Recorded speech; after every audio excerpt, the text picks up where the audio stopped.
The Financial Diet is a personal finance book for people who don't care about finance. Whether you are in need of an overspending detox, you're buried under a student debt, or you are trying to figure out how to live on an entry level salary, the Financial Diet gives you tools to make budget, understand investments, and deal with credit. Chelsea Fagan has tapped a range of experts to help you make the best choices for you. But she also knows that being smarter with money isn't just about what you put in the bank. It's even about everything from the clothes you put in your closet to your financial habits to the food you put in your kitchen instead of ordering in again. So, Financial Diet gives you tools to negotiate a raise and a perfect cocktail recipe to celebrate your new salary. Financial Diet teaches you how to get good with money in a year, the ingredients everyone needs to have a budget friendly kitchen, how to talk about awkward money stuff with your friends, the best ways to make and stick to a budget, and finally, how to take care of your house like a grown up and what the hell it means to invest and how can you do it. So let me take you through what I learned from this book. Financial Diet gave me a couple of key takeaways. And when it comes to the Gen Y and the Gen Z, they have no idea. They're living a frugal life, paycheck to paycheck, hoping their credit cards aren't declined, and prefer not to think about their overdrafts quite much.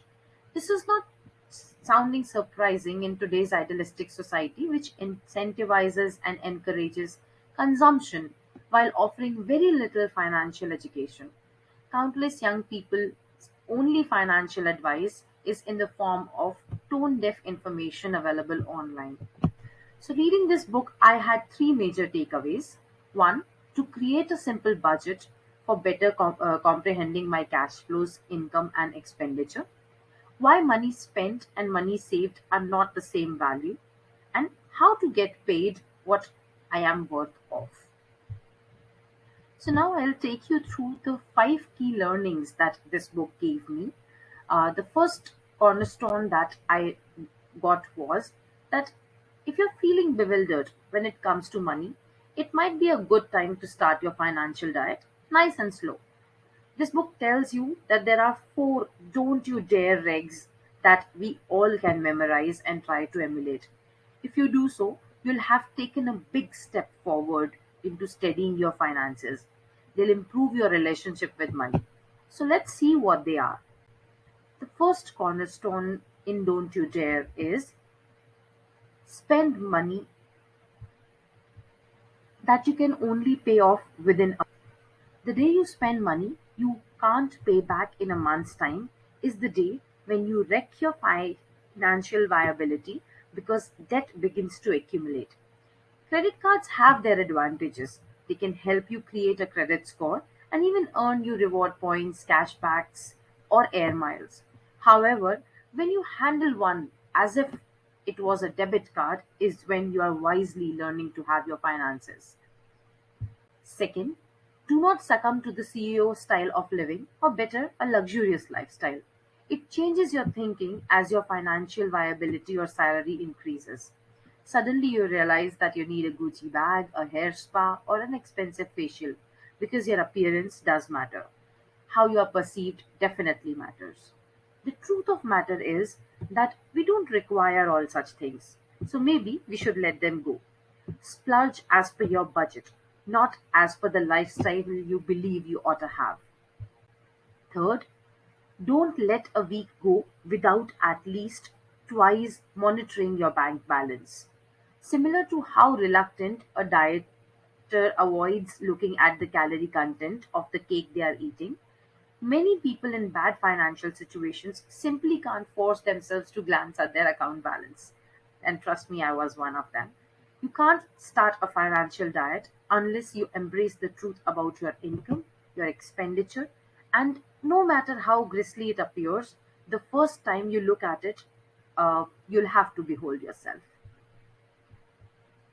And finally, don't get your hopes up that funds would emerge out of nowhere. When you are young, it's tempting to see your current self and your future self as two completely separate people and to delegate responsibility of saving to the future self.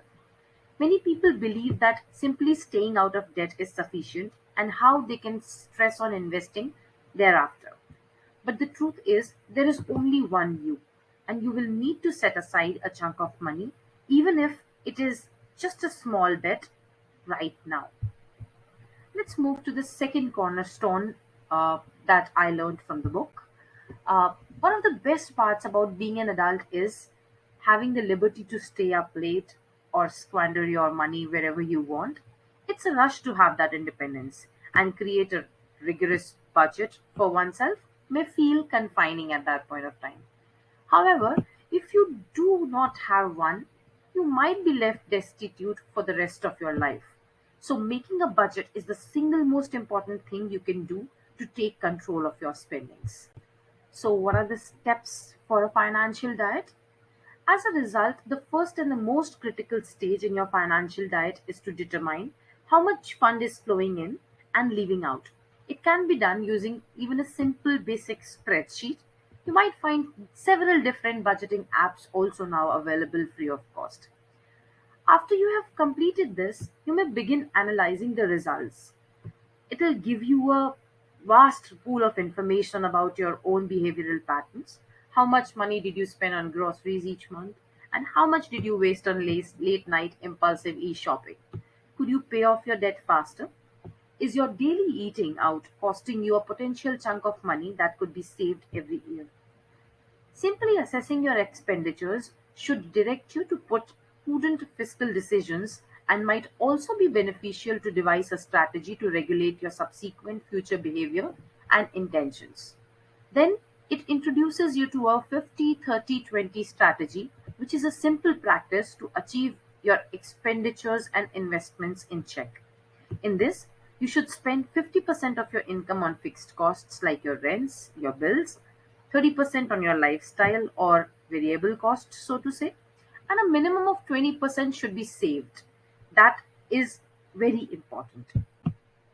Let's move to the third learning that I had from this book, which was make your money work for you from a young age possible. So just ponder this. Are you working for your wealth, or is your fund laboring for you? If you're tired of worrying about laboring for your money, it's essential to be the master of your dosh. Make it work for you as quickly, feasibly, and as much as possible by investing in it.